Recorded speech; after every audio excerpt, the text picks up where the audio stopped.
Hi, ಎಲ್ಲರಿಗೂ ಸುರಕ್ಷಾ ಅಡುಗೆ ಚಾನಲಿಗೆ ಸ್ವಾಗತ. ಇವತ್ತಿನ ರೆಸಿಪಿ ಗೀ ರೈಸ್ ಮಾಡ್ತಾಯಿದ್ದೀನಿ. ಅದಕ್ಕೆ ಬೇಕಾಗಿರುವ ಸಾಮಗ್ರಿಗಳನ್ನು ನೋಡೋಣ.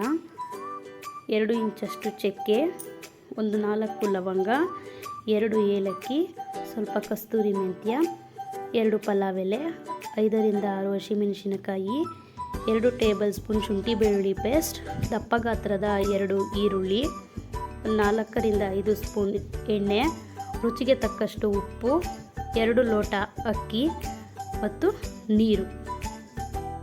ಬನ್ನಿ ಫ್ರೆಂಡ್ಸ್, ಗೀ ರೈಸ್ ಮಾಡೋ ವಿಧಾನ ಹೇಗೆ ಅಂತ ನೋಡೋಣ. 4 ರಿಂದ 5 ಟೇಬಲ್ ಸ್ಪೂನಷ್ಟು ಎಣ್ಣೆ ಹಾಕ್ಕೊಳ್ಳೋಣ.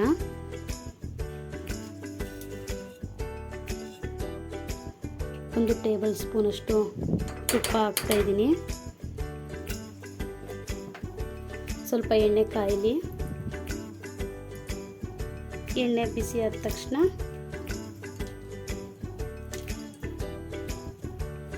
ಒಂದು 2 ಇಂಚು ಚಕ್ಕೆ ಹಾಕ್ತಾಯಿದ್ದೀನಿ. ಒಂದು 4 ಲವಂಗ ಹಾಕ್ತಾಯಿದ್ದೀನಿ.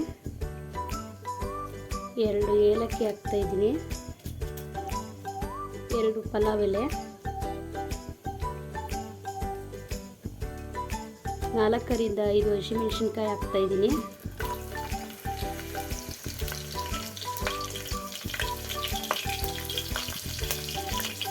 ದಪ್ಪ ಗಾತ್ರದ 2 ಈರುಳ್ಳಿ ಕಟ್ ಮಾಡ್ಕೊಂಡು ಇಟ್ಕೊಂಡಿರೋದು ಹಾಕ್ತಾಯಿದ್ದೀನಿ.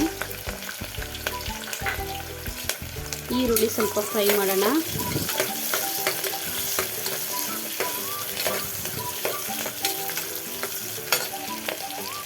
ಮತ್ತು ಇದಕ್ಕೆ ಕಸ್ತೂರಿ ಮೆಂತ್ಯ ಹಾಕ್ತಾಯಿದ್ದೀನಿ. ಸ್ವಲ್ಪ ಫ್ರೈ ಮಾಡೋಣ. ಈರುಳ್ಳಿ ಫ್ರೈ ಆಗಬೇಕು.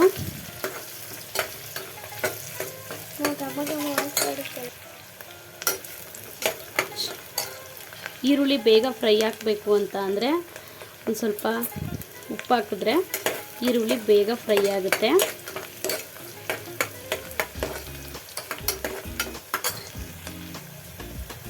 ಈಗ 2 ಟೇಬಲ್ ಸ್ಪೂನ್ ಶುಂಠಿ ಬೆಳ್ಳುಳ್ಳಿ ಪೇಸ್ಟ್ ಹಾಕ್ತಾಯಿದ್ದೀನಿ. ಈಗ ಸ್ವಲ್ಪ ಹಸಿ ವಾಸನೆ ಹೋಗೋ ತನಕ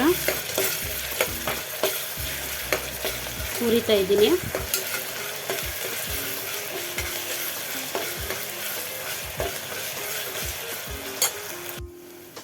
ಇವಾಗ ಈರುಳ್ಳಿ ಚೆನ್ನಾಗಿ ಫ್ರೈ ಆಗಿದೆ. ಇದಕ್ಕೇನೆ ನಾನು ತೊಳೆದಿಟ್ಕೊಂಡಿರೋಂತಹ 2 ಗ್ಲಾಸ್ ಅಕ್ಕಿನ ಹಾಕೋತಾ ಇದ್ದೀನಿ. ಬೇಗ ಸುಲಭವಾಗಿ ಆಗುವಂತಹ ಒಂದು ರೆಸಿಪಿ ಇದು.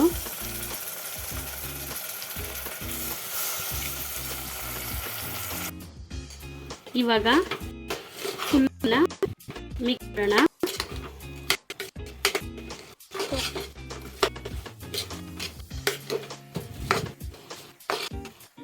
ಪೇಸ್ಟ್ ಜೊತೆ ಮಿಕ್ಸ್ ಆಗಬೇಕು.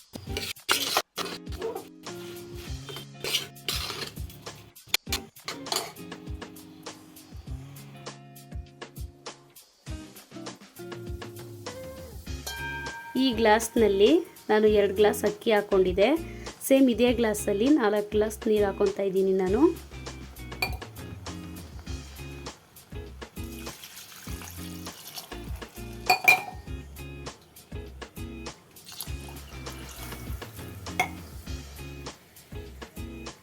ಇದು 3ನೇ ಗ್ಲಾಸ್ ಹಾಕ್ಕೊತಾ ಇದ್ದೀನಿ. ಇದು 4ನೇ ಗ್ಲಾಸು. ಎಲ್ಲ ಆದ ನಂತರ ರುಚಿಗೆ ತಕ್ಕಷ್ಟು ಉಪ್ಪು ಹಾಕ್ತಾಯಿದ್ದೀನಿ.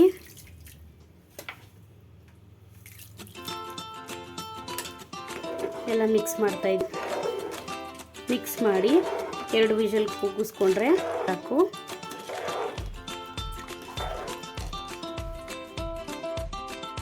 ಓಕೆ ಫ್ರೆಂಡ್ಸ್, ಇವಾಗ ಗೀ ರೈಸ್ ರೆಡಿಯಾಗಿದೆ ನೋಡಿ. ಈ ರೀತಿ ಉದುರಾಗಿ ಬಂದಿದೆ. ಇದ್ರ ಜೊತೆಗೆ ಚಟ್ನಿ, ಇಲ್ಲಾಂದರೆ ಚಿಕನ್ ಫ್ರೈ, ಚಿಕನ್ ಚಾಪ್ಸ್, ಈ ಥರ ಯಾವುದಾದ್ರೂ ತುಂಬ ಚೆನ್ನಾಗಿರುತ್ತೆ.